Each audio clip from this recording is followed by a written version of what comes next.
Speaker. Madam Speaker, I'd like to start my contribution by thanking the Privileges Committee for their patience in coming to a decision on this matter, especially as it took them 6 months and various attempts in order to try and have all members who needed to speak at this being able to do so. Madam Speaker, this is not about the Haka. It's not about the Haka at all. It's about the rudeness and the disrespect that was given to this House, to the Speaker who sat in that chair, to all the elected colleagues around this House, and it's about the invasion on a process that we call democracy. That's what the Privileges complaint was about.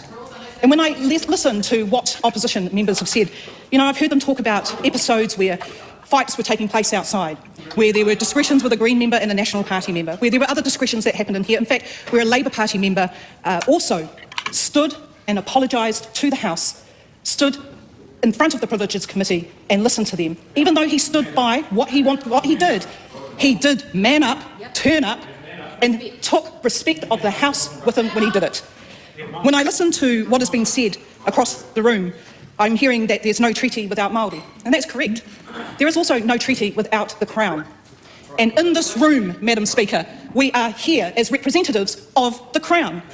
And in this room, we are sitting amongst a memorial of wars, a memorial of deaths, that we come into this place every single day because those people that fought in every one of those battles around this room, no matter what their nationality is, they did it for New Zealand, and they did it so that we could be a democracy. And a democracy is something that we should all be proud of. But it's not universal around this House, and there are excuses being made for bad behaviour.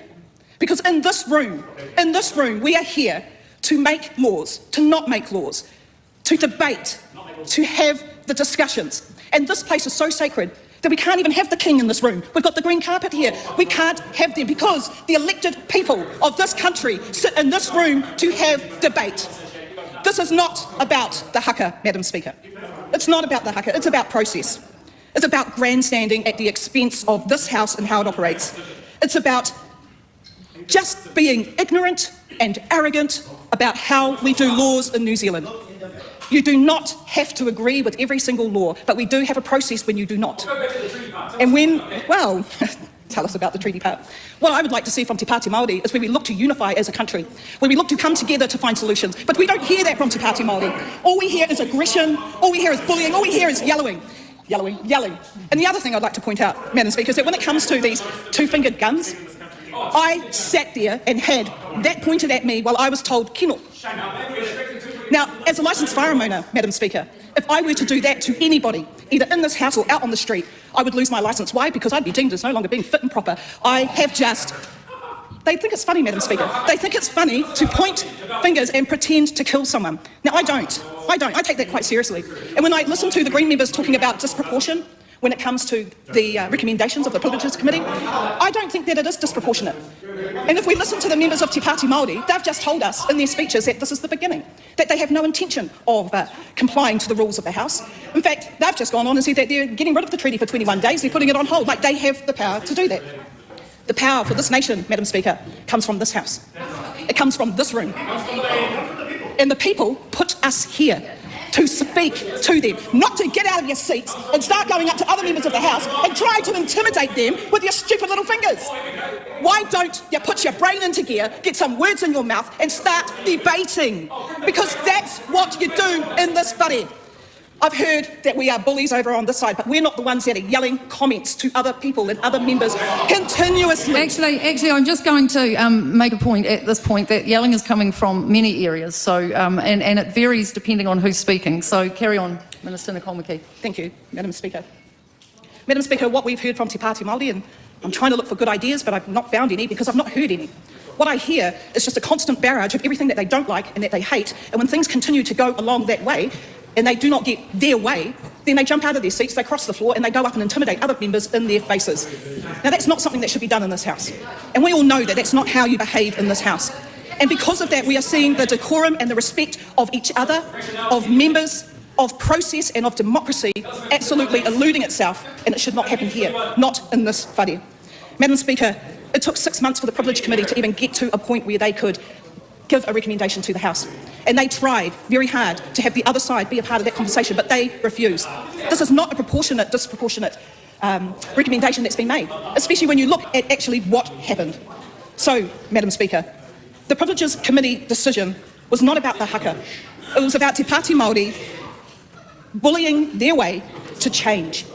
And what the Privileges Committee have said to the House is that behaviour should not stand. They will have a disproportionate punishment because of it, and because of the ongoing behaviour, I fully support what the Privileges Committee are recommending to this House and request,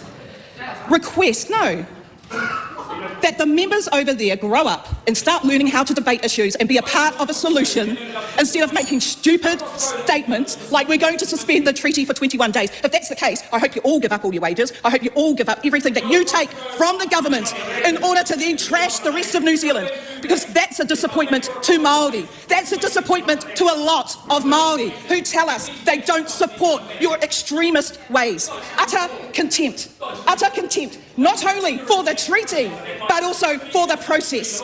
And I hope the 21 days gives the party time to sit down and think about how they behave in the House and how they actually can get action and get things moving, because it is possible, but not with that bullying, aggressive attitude. Thank you, Madam Speaker.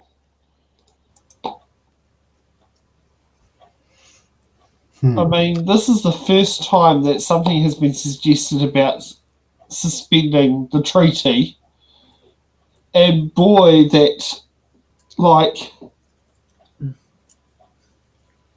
I really don't know how to sit there and take what Nicole's just said.